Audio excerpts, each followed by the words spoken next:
ফুকেতে অবস্থানের তৃতীয় দিনে আমাদের গন্তব্য ছিল James bond island. James bond সিনেমার একনিষ্ঠ ভক্ত হওয়ার সুবাদে অনেক দিনের লালিত ইচ্ছা ছিল জেমস বন্ড আইল্যান্ড দেখার। গতকাল রাত্রে আমাদের ফিফি ট্যুরের একই এজেন্টের কাছ থেকে জেমস বন্ড আইল্যান্ড প্যাকেজটা নেই। পার পার্সন খরচ পড়েছিল 1352 বাত, বাংলায় 5200 টাকার মতো। এতে সকালে হালকা নাস্তা ও দুপুরের বাফেট লাঞ্চ ইনক্লুডেড ছিল। সুতরাং আমাদের সাথেই থাকুন এবং দেখতে থাকুন স্বপ্নের James bond island.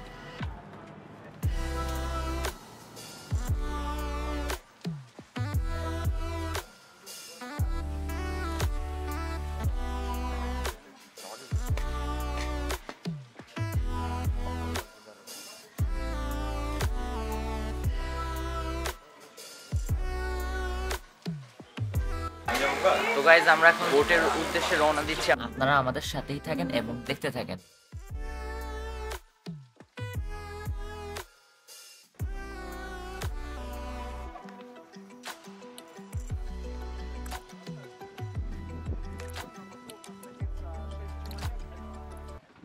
Coming 1%.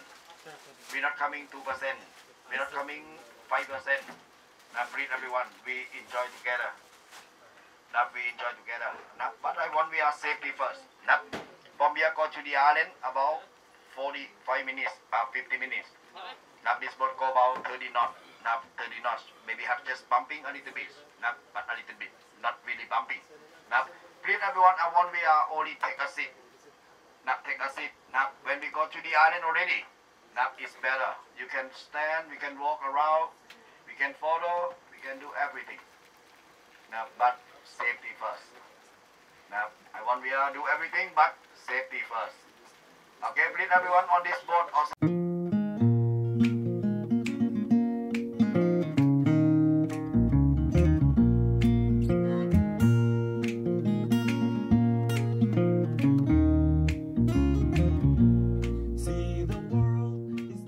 I show you from the camera. This from the nature, now nobody painting. You see? Yeah. This look like a pork, you see? Yeah. And this one look like a tiger. You see? Really? Tiger and pork, you see? James Bond Island, something like this. And another side also have another counting gun. Mountain table stay together. But let's go. Okay. So guys, আমরা এখন James bond আইল্যান্ডে এসে পৌঁছালাম। এই যে এটা আমাদের boat, আপনারা দেখতে পাচ্ছেন। আর জেমস বন্ড আইল্যান্ড থেকে নামার পরে সে আমাদেরকে বলল এই পাথরগুলোর মধ্যে আর কি বাঘের মতো চিহ্ন দেখা যায়। আর আমরা এখন হচ্ছে এদিক দিয়ে উপরে উঠবো। তো চলেন যাওয়া যাক। জেমস বন্ড আইল্যান্ড থাইল্যান্ডের ফাং নাগা বেতে অবস্থিত একটি জনপ্রিয় পর্যটন গন্তব্য। এর প্রকৃত নাম কাও পিং কাং।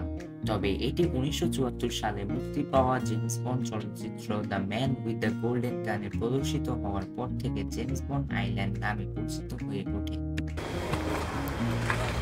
এখান থেকে গাইস ভিউটা অনেক সুন্দর পাওয়া যায়। আপনারা যদি দেখেন, পিছনের দিকেও যদি দেখেন, জেমস বন্ড আইল্যান্ডে আমাদেরকে বেশি সময় দেওয়া হয় নাই, 40 মিনিটের মতো দেওয়া হয়েছে। এর মধ্যে আমাদেরকে ঘুরে দেখতে হবে।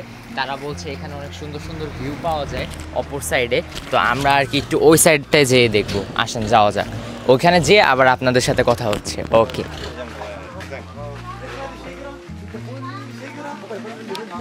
গাইজ, এটা আমাদের মেন স্পট। আপনারা পিছনে দেখতে পাচ্ছেন জেমস বন্ড আইল্যান্ড লেখা। ওই যে মানে লেখা নেই আর কি, এই যে উচ্চা যেটা লম্বা, জুম করে দেখাই আপনাদের।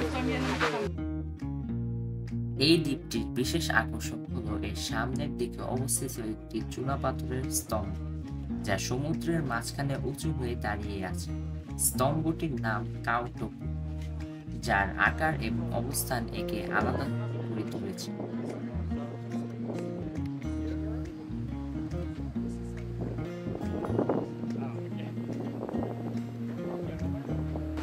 সো গাইজ, এদিকে একটা কেভ আছে, আমরা এখন ওই কেভটা দেখতে যাচ্ছি। আপনাদেরকে আমি আচ্ছা এখান থেকেই দেখাই।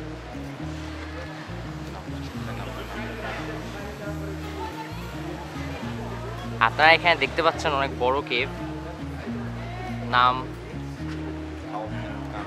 খাও পিং খান। এদিকেও কেভ, তাছাড়া আর এমনি কিছু নেই।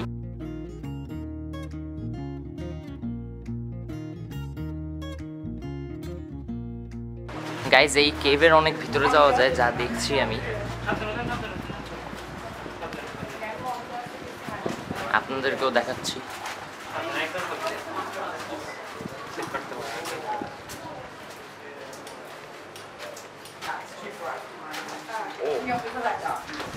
পানি আছে, পানির মধ্যে পাড়া দিয়েছে, একদম স্লিপ কাটলে কিন্তু শেষ।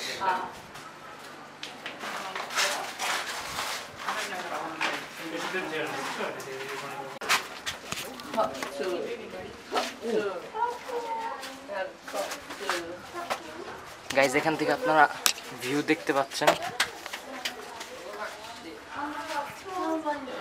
একদম এই রাস্তা দিয়ে আমরা আসলাম।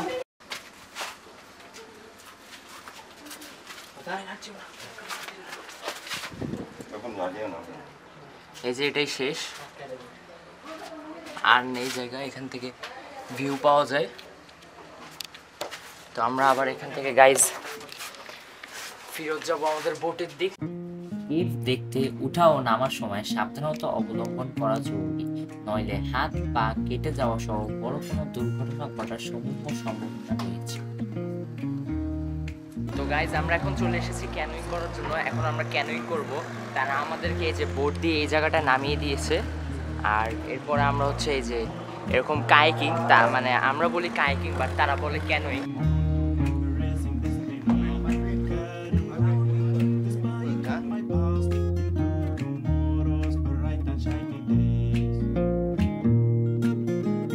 গাইজ আমরা এখন ক্যানোয়িং করছি, আপনারা দেখতে পাচ্ছেন এখানে অনেকেই ক্যানোয়িং করছে। আমাদের 2বার ক্যানোয়িং করাবে, আর একটা যেটা করাবে ওটা হচ্ছে অন্য একটা স্পটে করাবে।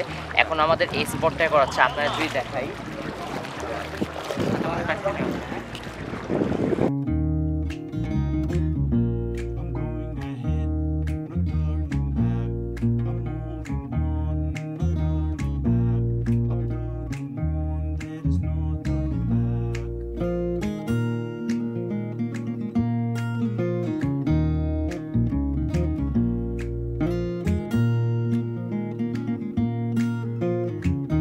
গাইজ আমরা এখন কেভের ভিতর আছি। এই কেভ দিয়ে আমাদেরকে মনে হচ্ছে ঘুরাবে, একটা বা 2টা রাউন্ড দিবে, তারপরে আবার আমাদেরকে বোটের ভিতর নিয়ে নেবে। তো সামনে অনেক সুন্দর ভিউ, আপনাদের একটা দেখাই।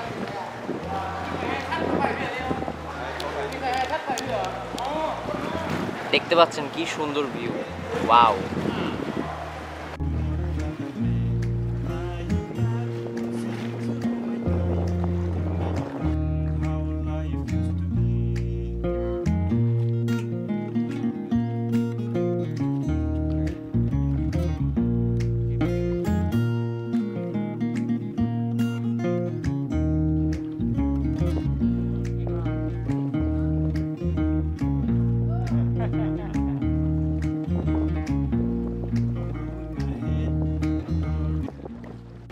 গাইস আমরা এখন বোটের থেকে নামবো, আমাদের ট্যুর শেষ। এখন হচ্ছে আমরা মনে হয় অন্য একটা জায়গায় যাব, ওই জায়গায় যে আবার আপনাদের সাথে কথা হবে।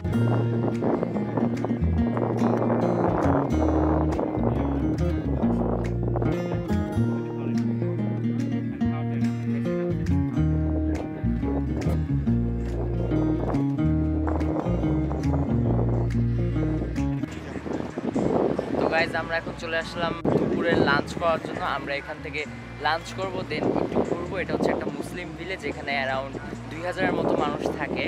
আর এখানে আমরা হচ্ছে খাবার দাবার খাবো। এখানে বেশিরভাগ এশিয়ান মানুষ। আর এখানে আমাদের যে প্যাকেজটা ছিল ওই প্যাকেজের সাথে আমাদের লাঞ্চ হচ্ছে ইনক্লুডেড ছিল। তো লাঞ্চ খাওয়ার পরে আমরা এখানে একটু ঘোরাঘুরি করব, ঘোরাঘুরি করে দেন আমরা বোটে উঠবো, আবার মানে ছবি তুলে আবার বোটে চলে আসবো।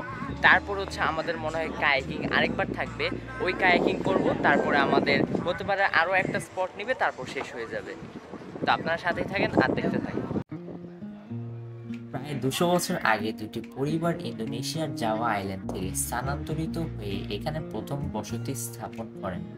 যেহেতু এখানে জমি অধিগ্রহণের কোনো অনুমতি ছিল না, তাই তারা পানির উপর বাঁশ ও কাঠ দিয়ে ঘর তৈরি করেন। এদের মূল জীবিকা হলো ফিশিং।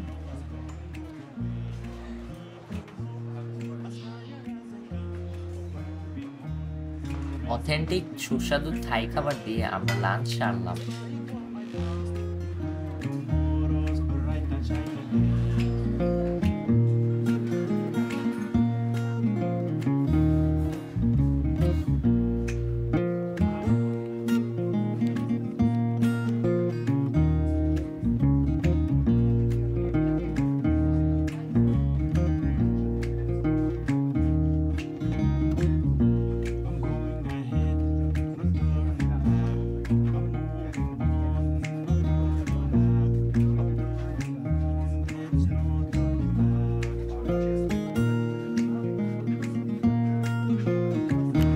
গাইজ আমরা এখন ভিলেজটা ঘুরে ঘুরে দেখছি, সাথে আপনারাও থাকেন, দেখতে থাকেন আর এনজয় করতে থাকেন।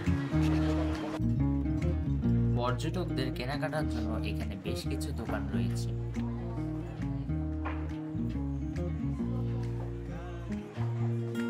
তো গাইজ আমি এখানে আরো ইনফরমেশন পেলাম যে এখানে হচ্ছে প্রত্যেক বছর থাইল্যান্ডের যে কিং উনি আসেন এবং উনি এসে এখানে খাওয়া দাওয়া করেন এবং ঘোরাফেরা করেন, এবং এই এলাকা যেটা আছে এই পুরো এরিয়াটাই আর কি উনি দেখাশোনা করেন। এখানে একটি ভাসমান খেলার মাঠ এবং একটি স্কুলও রয়েছে, সেই সাথে নামাজের জন্য রয়েছে একটি নান্দনিক মসজিদ।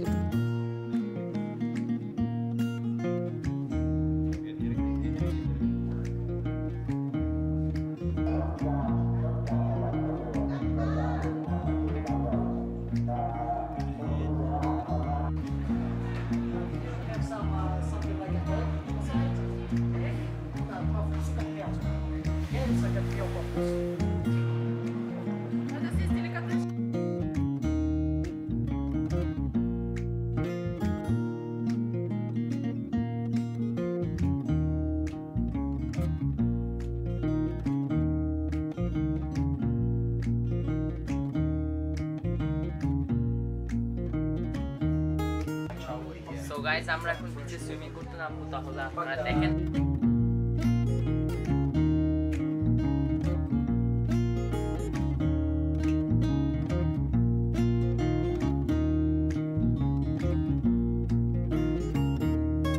তো গাইস আমরা এখন সুইমিং করবো, আপনারা দেখতে থাকেন।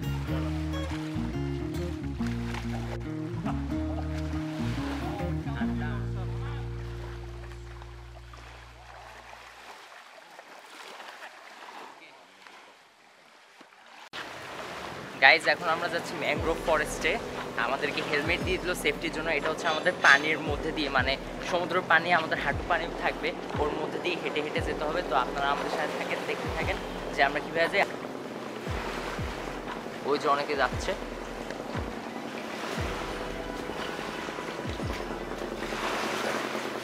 এখন আমরা পানির মধ্যে দিয়ে যাব।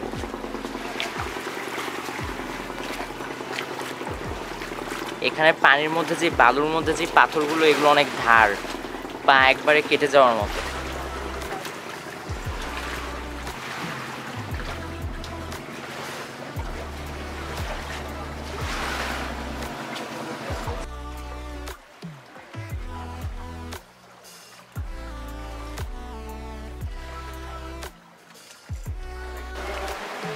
গাইজ আমরা এখন এই ভিতরে যাবো। ভিতরে অনেক মনে হচ্ছে ভিতরে কেভের ভিতরে যাওয়া লাগবে। তো আপনারা দেখেন আমরা কীভাবে কীভাবে যাই।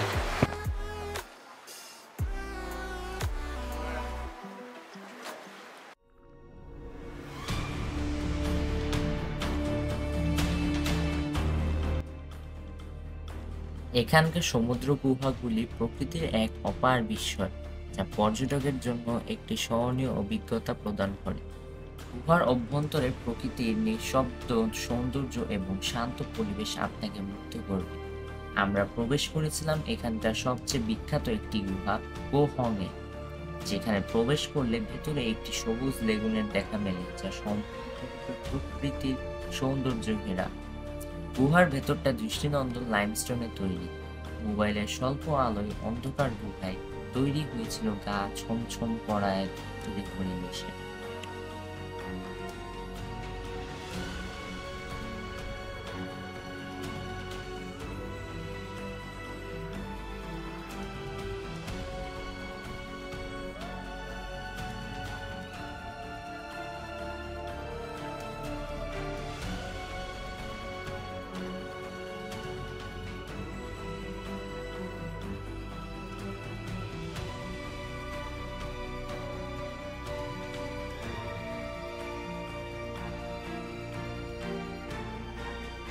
Okay, recording.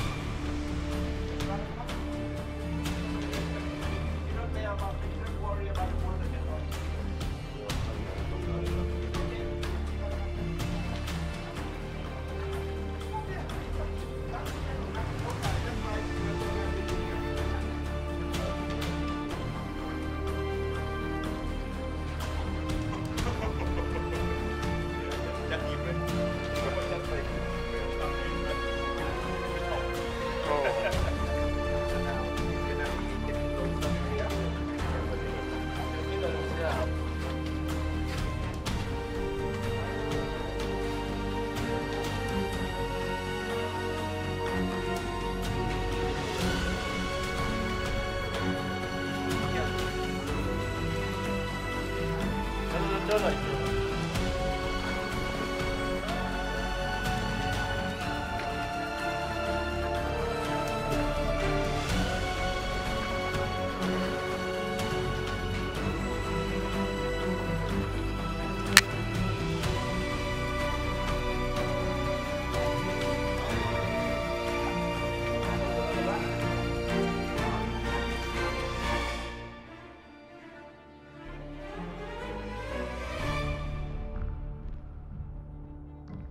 গাইজ অবশেষে আমরা পৌঁছে গেলাম।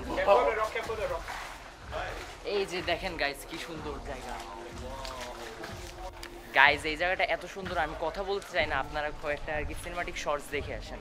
তারপরে আমরা আবার এখান থেকে ব্যাক যাবো। ব্যাকেরটা আমি আর ভিডিও করবো না, যেহেতু আপনারা দেখলেন কি কঠিন একটা জায়গা। আপনারা সিনেমাটিক শর্টস দেখতে থাকেন।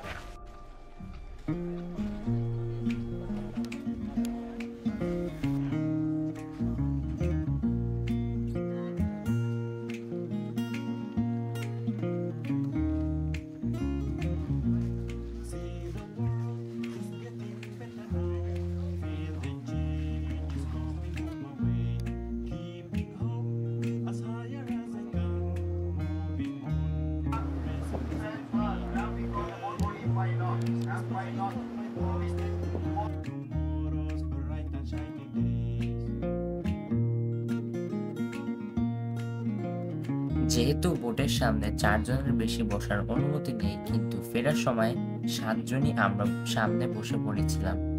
তাই আমাদের tour guide Andrea coin toss করে কোন 4 জন সামনে বসবে সেটা নির্ধারণ করেছিলেন এবং লাকিলি আমরাই জয়লাভ করেছিলাম। সুতরাং ফেরার সময় সামনে বসে থেকে প্রাকৃতিক সৌন্দর্য অবলোকন করতে করতে আমরা আবার ফুকেতে ব্যাক করে আসলাম।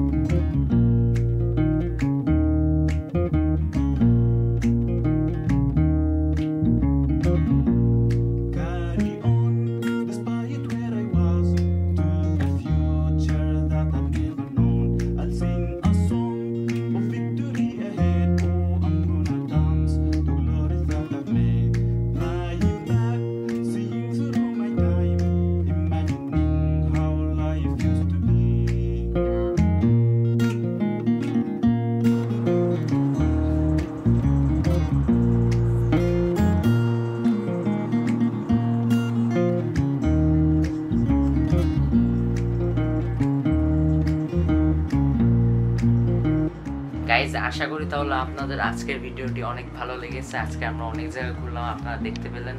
আর আগামীকাল আমরা যাচ্ছি হচ্ছে ব্যাংকক। আমাদের ফ্লাইট হচ্ছে ভোর 7:45 আর কি। আর আমরা এখান থেকে রওনা দিব হচ্ছে ভোর 5টার দিকে। আমরা ট্যাক্সি ভাড়া করেছি, ট্যাক্সি দিয়ে যাব আর এয়ারপোর্টে যাব। ওইটা হচ্ছে আপনারা নেক্সট ভিডিওতে সব ডিটেলসে জানতে পারবেন। এই ভিডিও এতটুকুই ছিল। লাইক, সাবস্ক্রাইব এন্ড শেয়ার করতে ভুলবেন না।